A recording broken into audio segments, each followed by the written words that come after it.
I think there's something bigger going on here. Humanity's going through a major shift, and I feel that the younger people instinctively feel this. Doctor, educator, visionary social entrepreneur, Ned Iceton was deeply sensitive to the challenges facing our world, and as a result founded the Social Developers Network, or SDN, in the early 70s. Ned and his collaborators were tuned in to the blossoming human capacities breakthroughs that were in full swing at the time, that provided a foundation for people engaged in community development. So in this series, we look back in time and get acquainted with the remarkable man behind the NED Foundation and the SDN. I spoke with members of the NED Foundation board recently about those recollections of those days, as it really is important to record corporate memories. So in this series, we explore Ned's life and legacy and the indelible mark he left on the world of social innovation. Today we're honoured to begin this journey with Michael Maher, provocateur in the most positive way, social innovator, esteemed member of the board and business manager of the NED Foundation. Michael shares his recollections and insights into Ned Iceton and his legacy.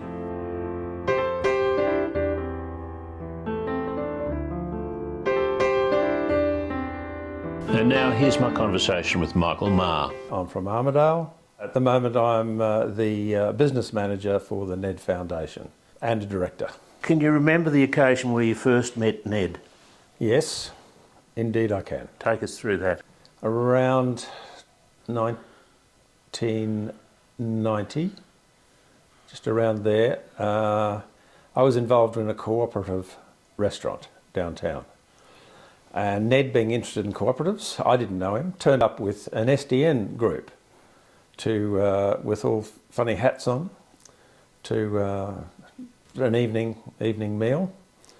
And so that's when I got to know Ned. There was an interesting case because they had an American guy there, and I don't know if I'm conflating different SDNs, but I recall this, and he was a keen drummer. So we had this drumming competition in the restaurant.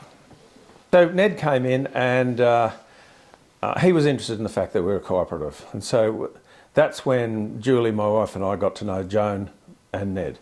It's important people remember Joan because she was a very important part of these early days. She died about 1994, I think, while we were travelling overseas. So some years later, but it was certainly Joan and Ned at the beginning. After the restaurant finished, Julie and I started a gardening business, and Ned decided to hire us to do some gardening.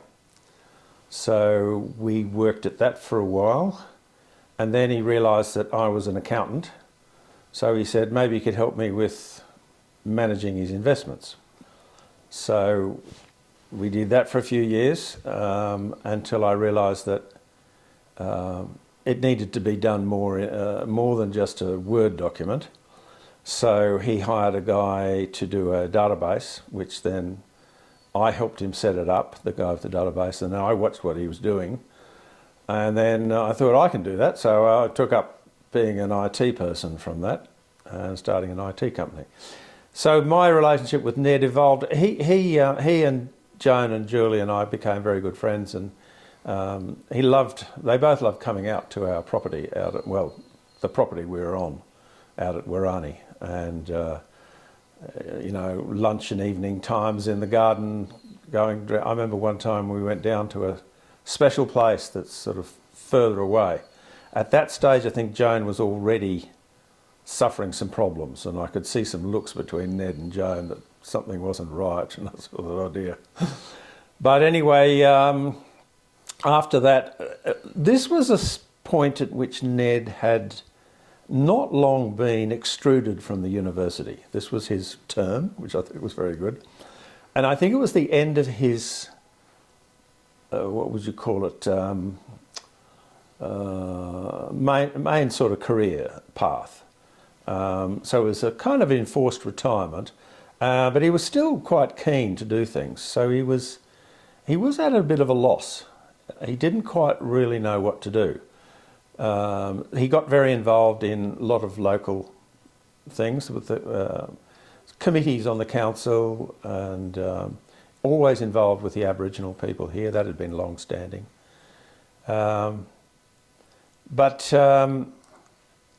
at that point, somewhere around there, Ned started talking to me about he'd like to set up a foundation. He'd already been running the SDN, the Social Developers Network, have workshops once a year or interim. And but as he was sort of saying, the problem was because you had to be open to everyone to come in, it couldn't take a proactive line, because in that way it became restrictive to people. It wasn't such an open venue. So he thought, well, we should do something else, because by this time he was acquiring more funds. I mean, this was a strange time in the share market. He didn't have a lot of money himself, but he had some shares and he was keen on it. And then he got some from when Joan died, and then he got some from his mother. So he pooled those together, and it was one of those times where the stock market just rose gradually all through to about 2008. And he just rode the wave. It was a halcyon days for stock market people. If you are enjoying this podcast, consider subscribing. It really helps us out. But now, back to Michael and the story.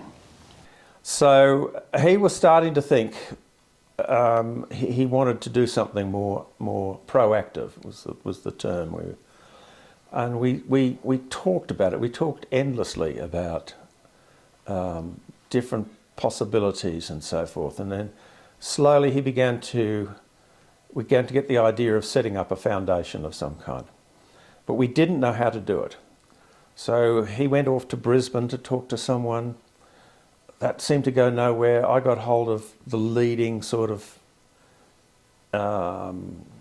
accounting or legal firm in Melbourne, and with this sort of stuff, but I don't know, it just went nowhere. And finally, we were talking with his accountants downtown, and one of the guys there, whose name slips my mind, said, "That's no problem, I know how to do it." And we just went, "Oh, here's that, someone local." And he solved the problem for us. I won't go into but he showed us the structure. And from that moment on, Ned set his will up, we set the structure up, and then he brought in basically his friends that he'd known. And that was kind of called an interim board. And so then began these long meetings and discussions about how we would do it as a group, that was Ned's approach, always to bring in other people. In fact, he was almost reluctant to make decisions. He would always come to a sort of semi-conclusion and send it off to everyone again. And I began to get the idea that he liked the actual process of it much more than making the decisions. He was on it. When it came to his book, I thought, we're never going to finish this. He just keeps sending it back to people all the time. And after he died, I just sort of wrapped it up and said, let's go, publish it, So he was like that. So that was and therefore he and I talked endlessly about how the foundation would operate. And it has gone in a different way. His original idea was that he wanted a kind of a more passive sort of board to simply fund someone like him. The key feature that he was fascinated in was to be able to, the idea of, you give people fish, or you teach someone to fish. Well, he wanted to teach a teacher of people who fished. He was always one step back. He said, if I can get someone who's got a multiple thing, a multiple sort of inspirational thing, then that can have multiple. So he was always very keen on that idea. So that's how he felt he was himself. And he wanted us to basically fund. David Purnell later referred to this. The Quakers have an idea of releasing someone to focus for a period of 2 years or something like that, full-time pay. But something else happened.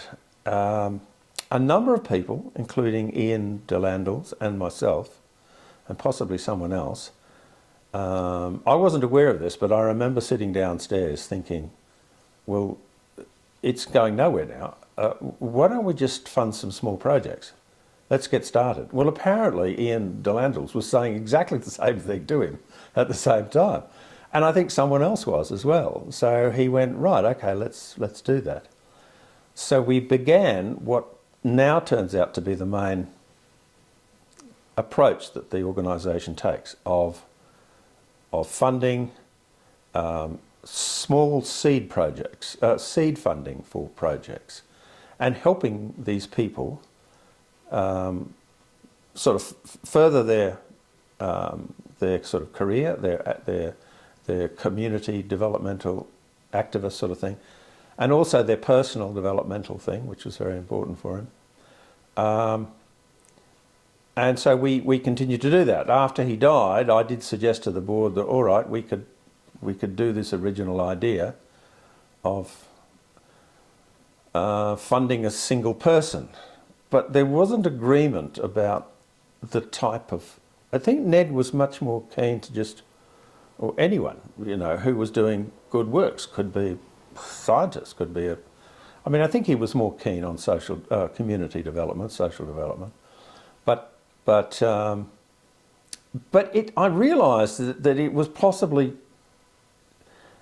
taking away the interest from the board, and we'd already got some runs happening, and so we sort of decided that in fact, I'd explained to Ned, he set up a lot of things about how it would go and what it would happen, and he was in many ways quite strangely authoritarian, even though he was also collaborative. You know, he was a fairly assertive character, so he had a lot of ideas. He built these ideas from travelling through Asia and in his work with the Flying Doctor Service and his medical, I think that medical quality of saying, I'm the doctor, here's the prescription, that all played into that. But as I said to him, look, once you die and once this board come together, you're going to have to let them do. And he agreed. He agreed with that. Yes, that they'll have to make decisions according to... So that's what happened. And the board sort of finally got together and said, right, let's start this. And it was very slow at the beginning.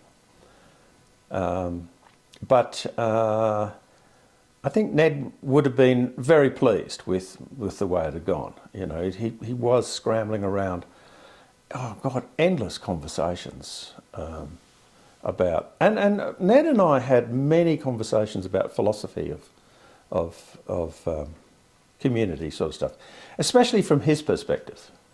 I had a lot of trouble trying to actually get any of my ideas across. He would, as soon as I did, he'd always switch it back to his approach, you know. And I realised pretty soon on that probably some of my ideas were a little bit too out of his range. So I was quite happy with that, because what he was doing was really good. And I thought, you know, this guy's can make a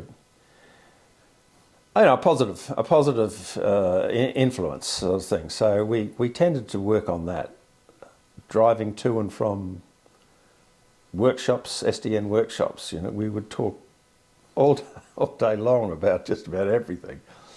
So I got a pretty good idea of his perspective on things.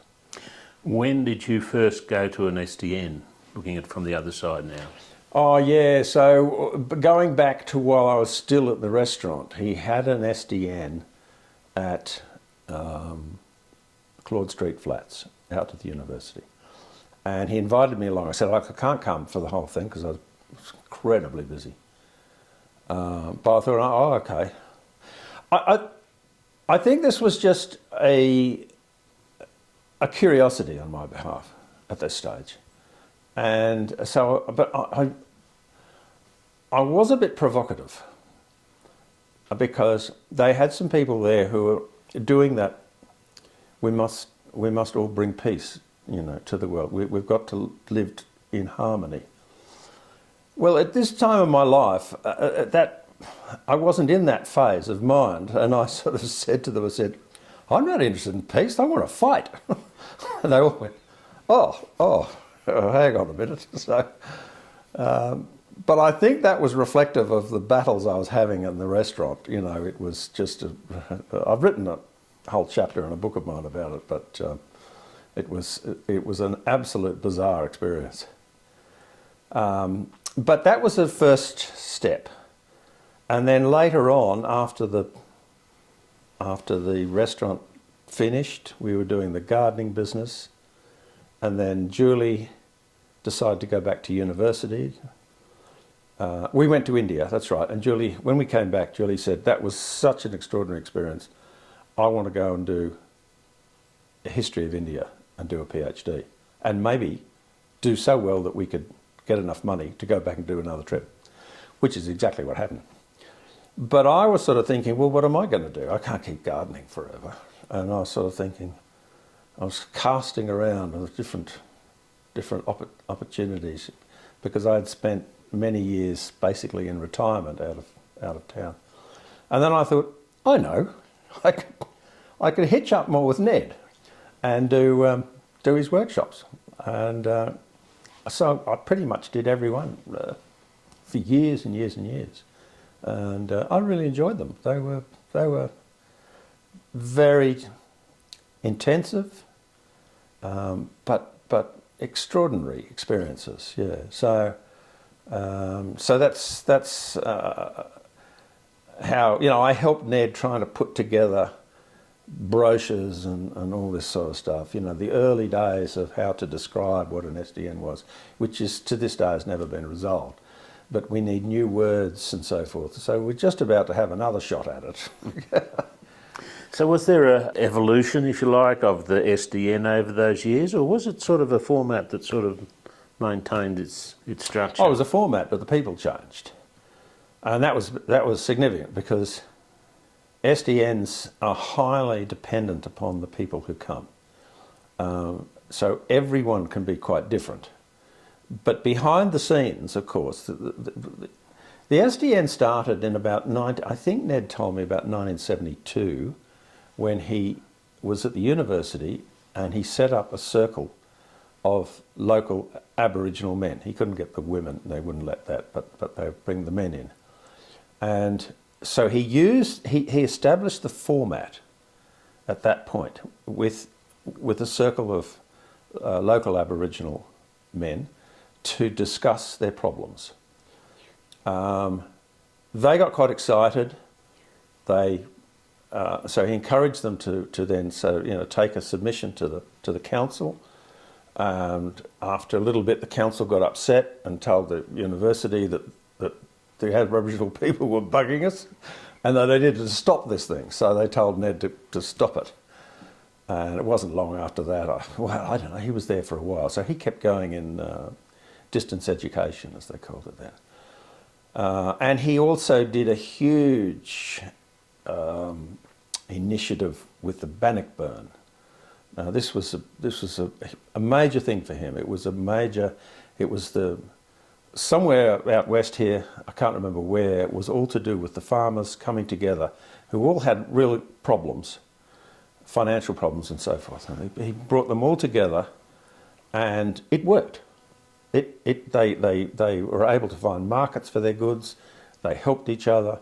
It was, as far as Ned was concerned, it was a dramatic evidence of the success of his ideas, which he'd been building for a long time.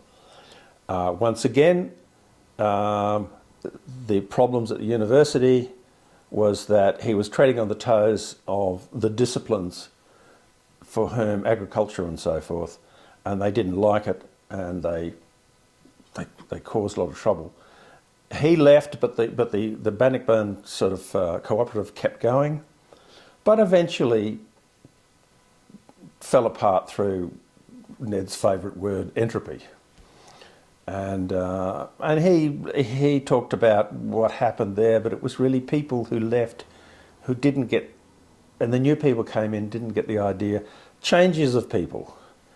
So after, I think, maybe in 1974, I think, he said, well, why can't I use this this format of a circle with anybody? And so I think it was about then, some people say 1975. So he combined then with John Russell. I think it was actually John Russell who said, get off your bum and do it. You know, I get the feeling that Ned always needed someone behind to push him. He wouldn't have got married to Joan if it wasn't for Ray Kelly telling him, Ned, ask her to marry you for God's sake. You know, oh, should I do that? You know, like. So I think it was John Russell that really pushed him to start, and they used to meet for 7 days and 8 nights. I mean, it was a marathon. And then they did more things with Joan McCarthy, as sort of was very much engaged with, and you know, it was a time of Whitlam and all that sort of stuff happening. There was a lot of community developmental spirit. Everyone was young. They went to China. They did all sorts of crazy things. But slowly people moved out, and very interesting that the different people, it changed. It was quite revealing to me in reading his book that, and actually talking to people when in 2015 after his death, so that was the first SDN 2016 without Ned, and a lot of people came back because they'd had trouble with Ned. They had left because of Ned, you know. I thought, oh, that's fascinating. And a lot of women, particularly. And so it's an aspect of Ned which, yeah, like everyone, he was a complex being, you know. But I can tell you that he had some traumatic elements in his past. And one was the death of his brother, which was immense trauma for him. I don't think he really picked up his pieces for many years after that. And the other one was an experience he had when he was travelling with Joan in England, and they went to a workshop. And he was, I don't know what the workshop was about, but his expression was that it just went pear-shaped. And he was unable, he always felt that he could bring a community group back from splitting and doing all sorts of... And he felt totally incapable in this case. And oddly for Ned, that was actually really devastating. And it was only Joan that helped him get over it and say, look, you're not Jesus, despite the fact that he would always think that his mother thought he was Jesus and his father thought he was an arsehole. So he'd always say that. So I don't think, I talked to him about it just maybe a day before he died, because Julie and I both felt that this was an unresolved element. But at that stage, he didn't want to talk about it. So we thought maybe he might want to sort of just relieve himself of some of the past stress associated with that. But we couldn't get it out of him. But he did acknowledge it, that it was it had to do with him and his sense of he had a sense that he was a person who was capable of controlling his life. That was really important to him, and that he could manage everything from finances to people and all that, of which he was very good. But this was one time when it just shattered, and I think that it was a serious blow to his identity. So anyway, as this happened, the people changed, and SDN got only 4 days and 5 nights, but it carried on in the same character. There was probably, people say there was a shift. There wasn't quite so much artistic expression, craziness and so forth, because the times changed. And it got more intellectual, and then there was great debates about, are we being too intellectual or too emotional or not emotional, you know, all this sort of stuff. And then there was huge debates about the big picture versus the coalface. I mean, is there too much sky talk, or is there too much sort of coalface detail talk and so forth? But Ned was quite happy with this. He said, look, that's just, you know, it's always this, it always goes backwards and forwards, you know. But so I don't know that the actual format and the experience changed in that entire time. But because the people changed and the context we lived in changed, then there was a different flavour. But it still remained quite an intensive, personal, interactive experience. But the key thing that Ned and I both identified with an SDN was that everybody comes along with a kind of a badge, a kind of a persona, that I'm an environmentalist, or I'm interested in peace, or I'm interested in feminism, or this, you know, sort of. But the sheer intensity of spending 4 days and 5 nights together broke that down until people just met as individuals. So at the beginning of the workshop, you'd say, oh, God, I really dislike that person, you know, that person's really annoying me.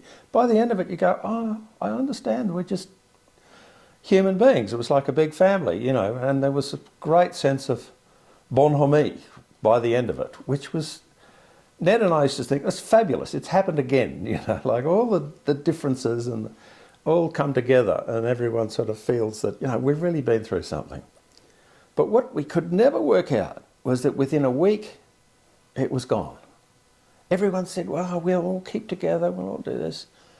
But people left and their lives took over, and it was like a bubble in people's lives that they always recall, but was sort of we could never find some way to string threads from that. And we're always sure that they always said that their lives shifted in some ways after an SDN, but we couldn't, and we'd still like to try and get that information back. How did that happen? Or how do you think that happened? Because even people meeting many years later, they'd always say, oh, that was just, you know, that was so important, that workshop. You know. Why didn't you come again? Oh, well, life, you know. So I think that's been the nature of it. We are trying to integrate it and develop a network, but it just seems to maintain its same sort of format. So, just a point of clarification: the workshop that Ned was running in the UK, was that one that he wasn't running? That was the question. He was a participant, and I think you've got to remember that this was a time of I don't know if you've ever seen My Dinner with Andre. But the kind of the beehive and the sort of things were much more experimental in those days. There was a sense of would it be the adversary component was required to bring people out.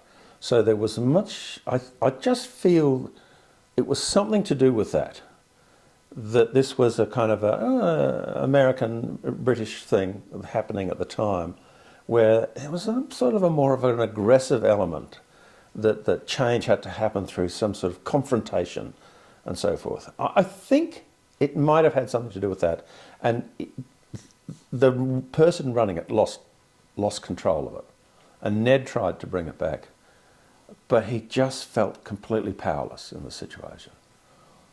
Joan was at the workshop too. It didn't bother her as much. Strangely enough, it seems to be men get more upset when their ideals get confronted. Yes.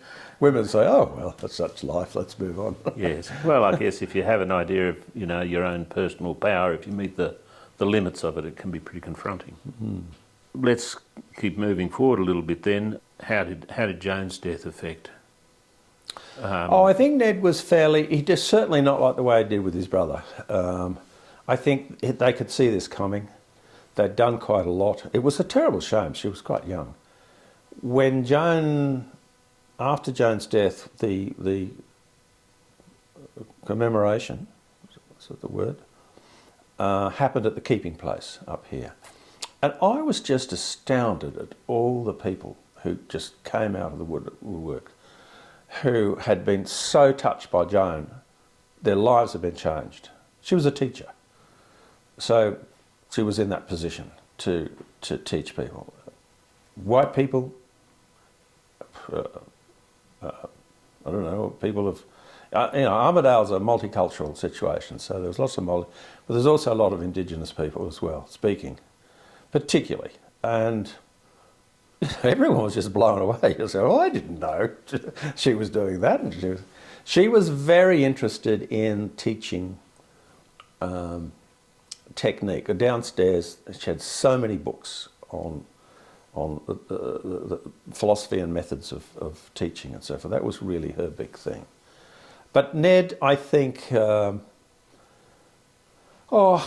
think there was a sense of relief because actually Joan's illnesses leading up to it were quite difficult for both of them. So there was a physical, practical sense. But I mean, obviously he was, but I've got to remember that they got together later in life. So it wasn't as if he'd been with her, since he was a young kid or anything. He did have some relationships after that. One particular woman, I thought they had quite a good relationship. They went on a big trip, but she died as well.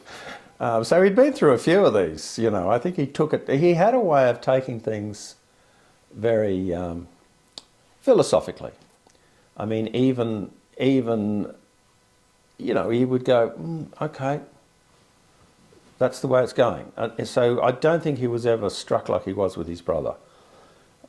Even in hospital when he was dying, and I kept saying to the doctors, I said, look, you're going to have to tell him that this is not fixable, And they were finally they came around to saying to him, Ned, look, this is not a case of repair.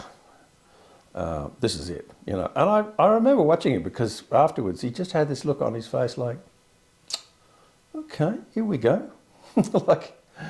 So he had that, what I would call emotional sobriety to deal with these things.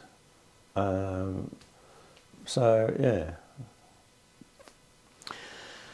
How was it for the organisation when Ned died? We had a big ceremony up here and people came from all over the place.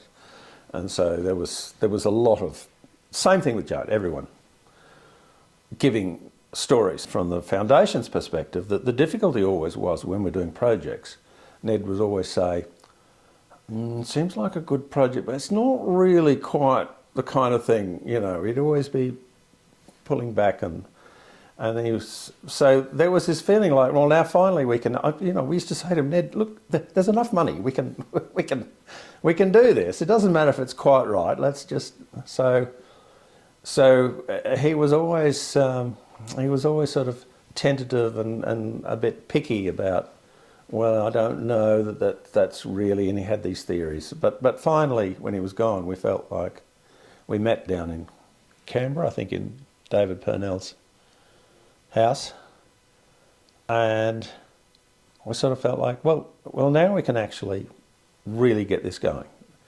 The incredible thing is that Ned had set it up so well, very prescient and insightful. I think he's sure that he had a lot of antecedent sort of,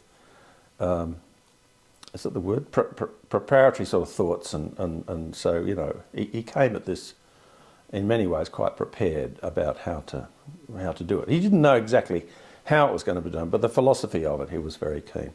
So I think there was a sort of sense, right? Okay, now we can actually begin without Dad hanging around saying, oh no, it's not right. This is not right, sort of thing.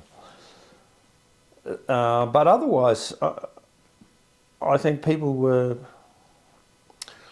I don't know, people's relationship with Ned was not really one of intense emotion, but more of just respect and a feeling of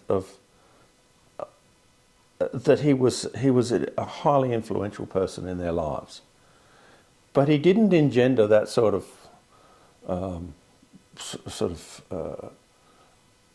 intense emotional sort of, he didn't want that. As he said, I'm a cold fish. He said, I don't go in for that sort of stuff, So there was a huge amount of appreciation and stories of just how much he had helped people that, once again, that you didn't know, sort of thing. But people weren't sort of rolling on the floor crying or anything like that, which I think he was quite happy about, He always had this thing about trying to be more adult about stuff. Was there a particular event or anecdote that for you says this really shows the man? Oh, that's difficult because he had multiple threads, and there were some funny ones, because Julie and I always felt that we're always trying to get Ned to kind of let go. Maybe that had something to do with the inability to let go, that sense of it's not just command, but it's like Julie always says, I'm the same. I can't, that I'm a control freak. I was like, no, I'm not. But Ned had a sort of a conservative sense of responsible sort of, adult sort of fatherly type kind of, and we're always sort of saying. One day we were down at Red Rock, and Julie and I were walking in front, and Red Rock's got these incredible coloured rocks and so forth, and it was really, and Julie and I were both saying, what Ned really needs is a good acid trip, really blow him out and just, so. And then we looked around and Ned was right behind us, and he heard us, and he had this wry grin on his face, So there was that aspect of Ned,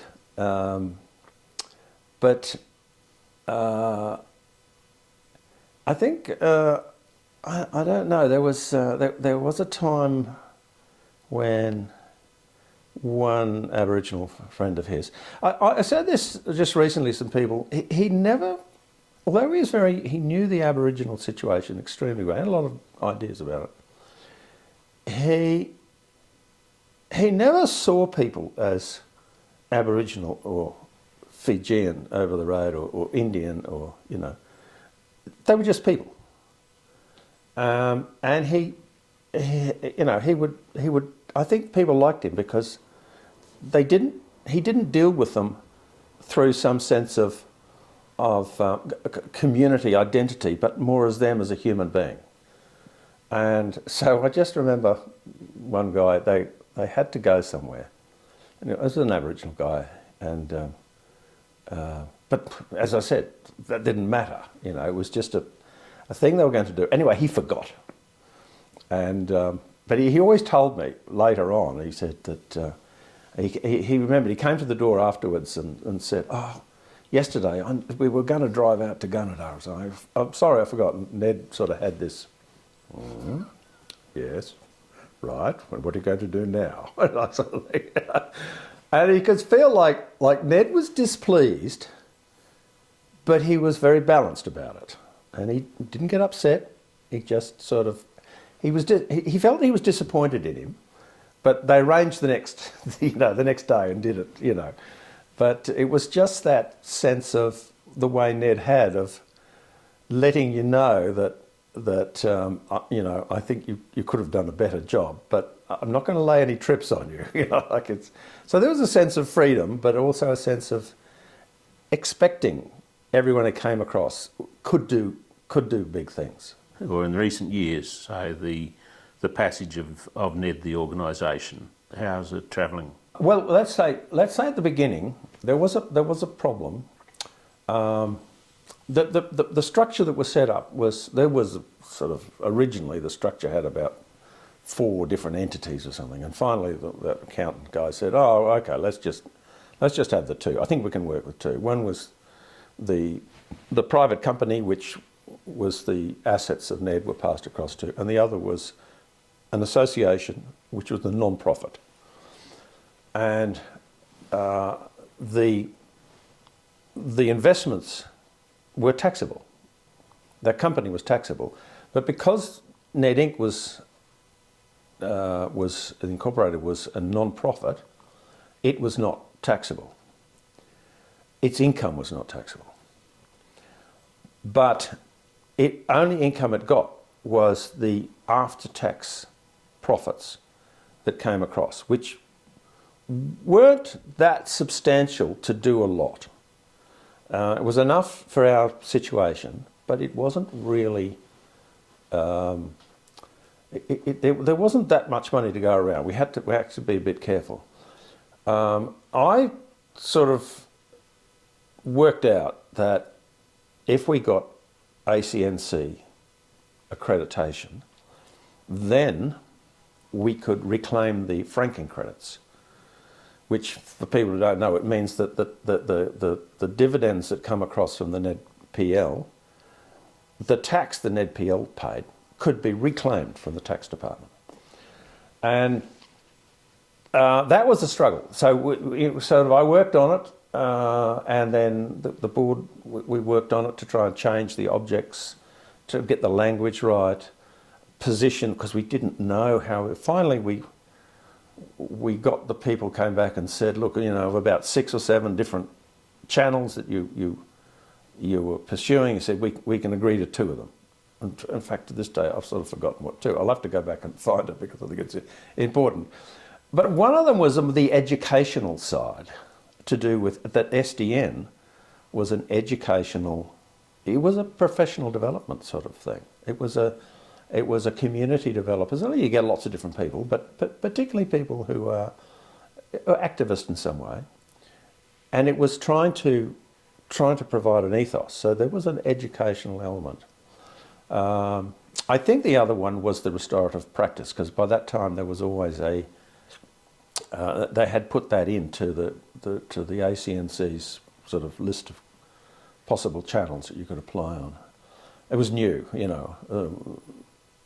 because it was advocacy. It was, I think the Liberal government's coalition government wasn't keen on it, but I think once the Labor government got in and the ACNC was set up, the pressure from large non-profit organisations was so great that there had to be this sense of advocacy, and therefore restorative practice sort of kind of came in under that cloak sort of thing.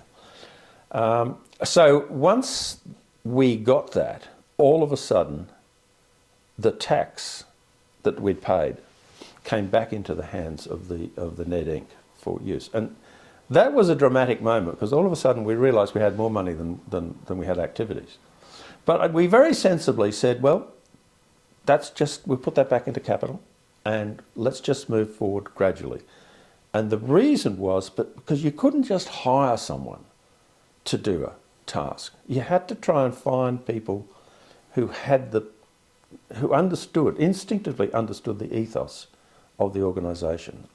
A lot of effort has gone in over the years to try and clarify what that ethos is. And so the recent meeting down there had a whole day, and it's an ongoing process. So it was only gradually, bit by bit, but as we had more initiatives and then more people became associated with it, the ideas began to grow. And it's only possibly in this year that there's been a kind of a dramatic quantum leap. And now we've got this feeling about, I don't know if we've got enough money to do all the wonderful things we would like to do.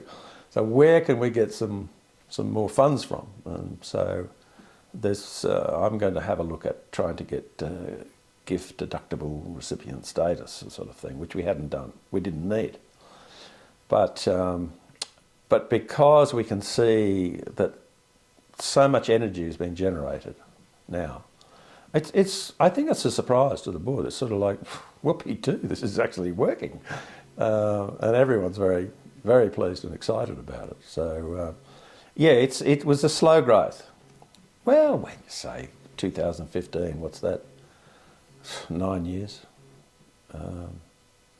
So, I suppose it's not that short a time in the scheme of things, but it does seem that way. Yeah.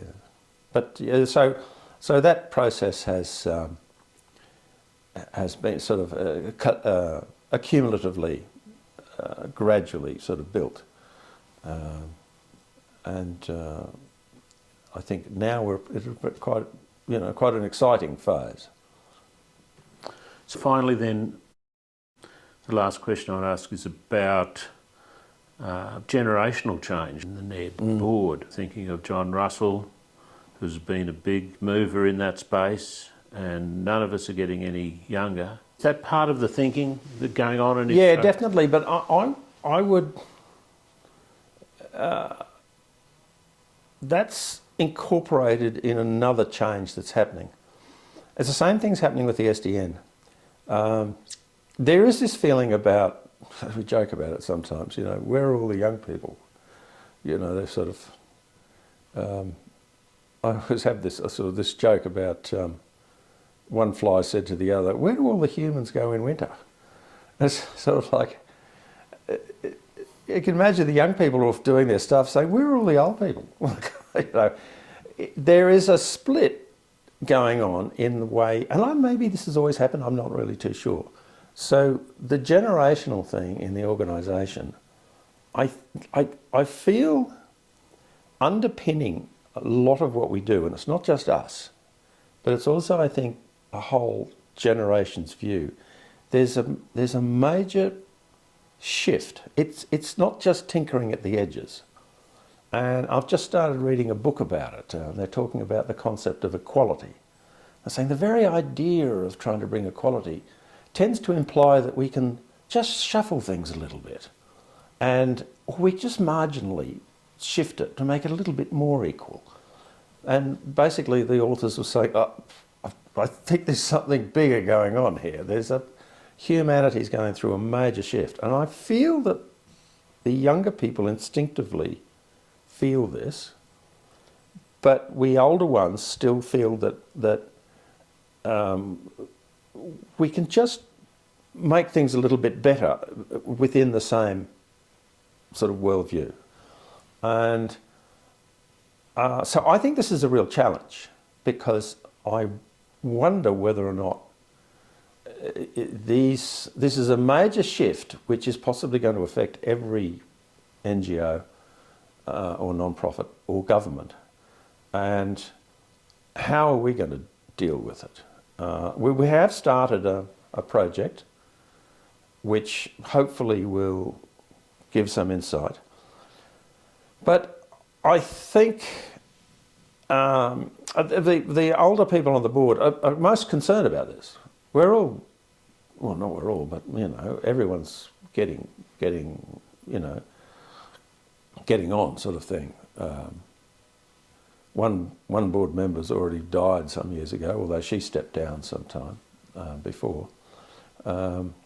So the question is not just how can we get younger people, but where are they, and what is the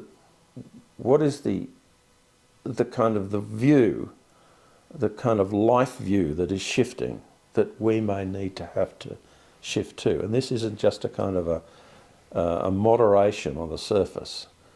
And I'm not sure we get it. And I'm not sure the younger generation understand it. But I think they get it.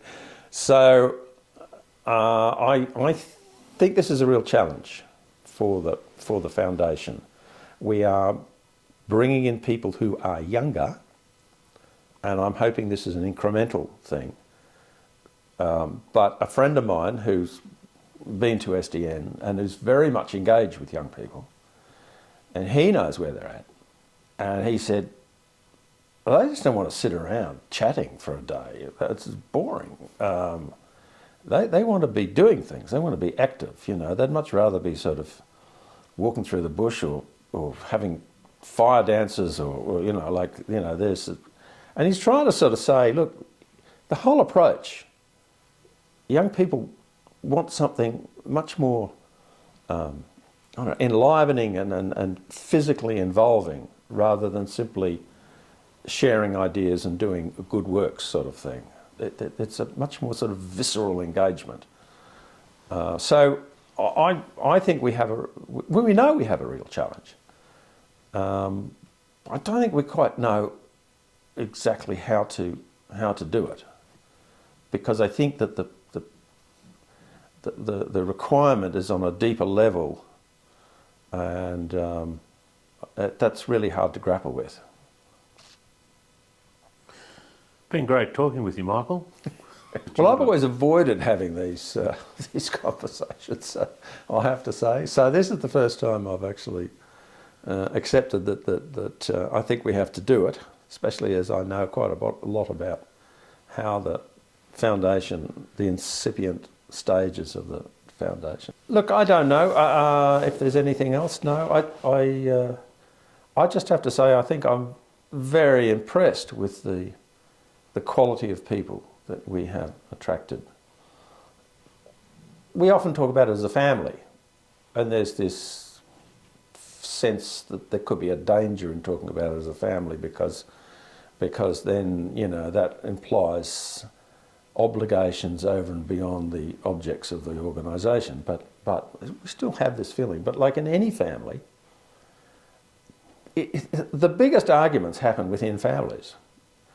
And so I sort of feel that that's something, as we get bigger, because we are not a task-oriented hierarchical organisation, we are a relational organisation, that implies that we have to engage with relationship, and that implies personal growth and personal maturity.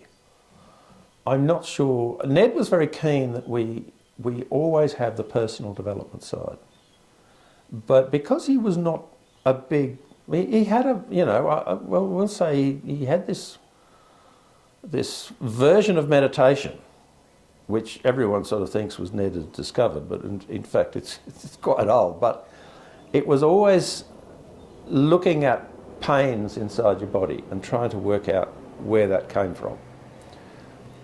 But he was very interested in personal development stuff, much more so than pretty much any other community developer type person I know.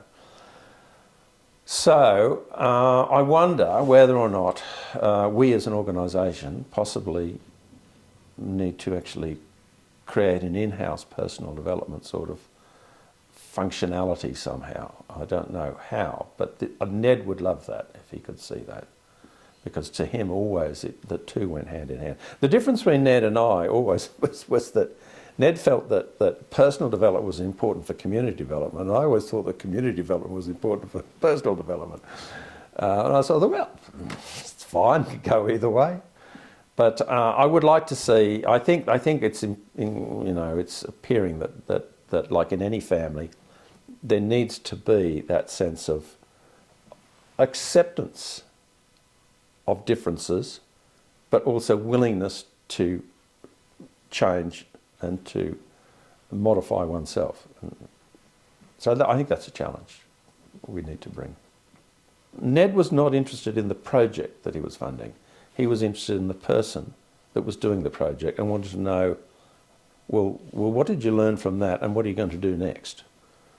And if someone had an idea, he was less likely to say, well, I don't think that'll work. He'd say, well, give it a go. Yeah, I'll help you do it. And it's personal growth through doing projects. So I can only assume that the same thing applies in your thing, is to get people to perhaps also look at how they've personally changed through their experience with Ned. Let me ask you that question then for yourself, in a nutshell.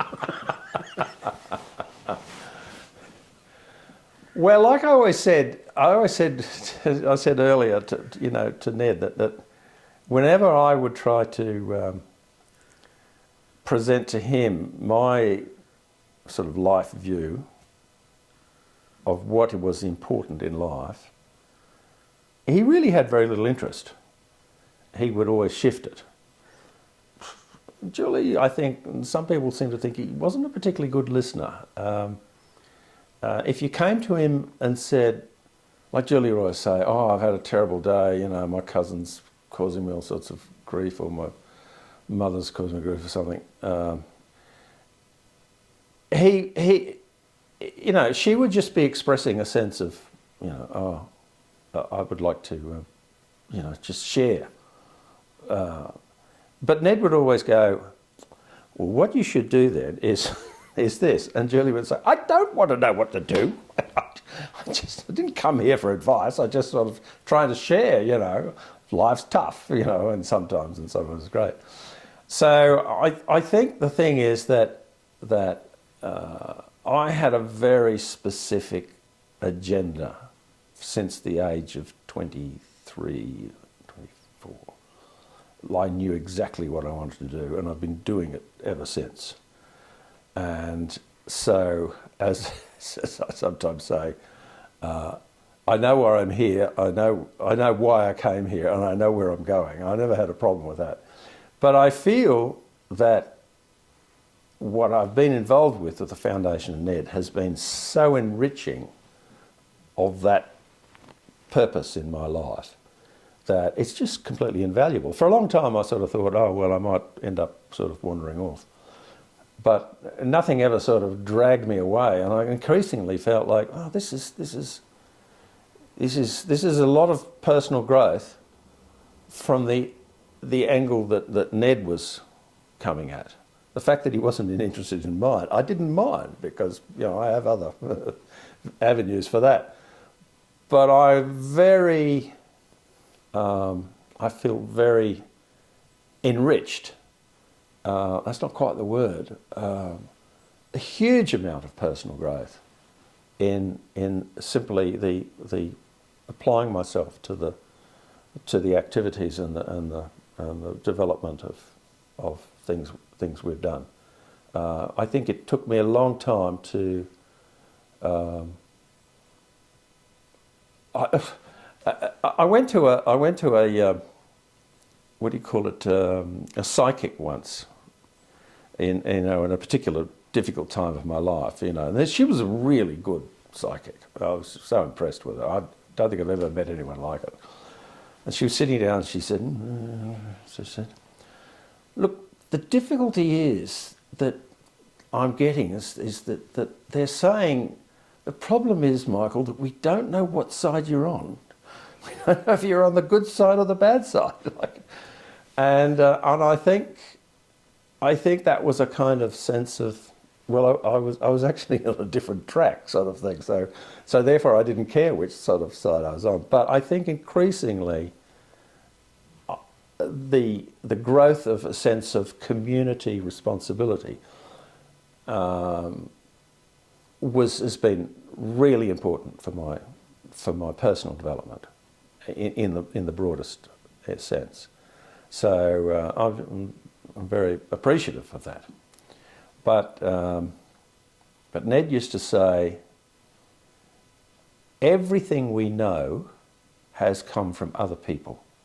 So therefore, our first obligation is to humanity and other people. Well, I disagree with that approach. I think we have stuff that comes into our lives that's more than just from people. But that's another question. But I think he's struck on a very important element, that the significance to everything that we do from other people is so important that we do have an obligation. So I think partly I've had to sort of become a bit more serious about that obligation through my involvement. Well, thanks, Michael. It's been a great pleasure talking with you today. Thank you, Sal. Excellent. So that's the end of the episode, and since you've stayed with us, if you haven't already, please consider subscribing. Now, we've got more episodes in the pipeline, and I'm sure you'll enjoy them. But for more information, please go to the website. You'll find links in the description. And until I see you next time, all the best.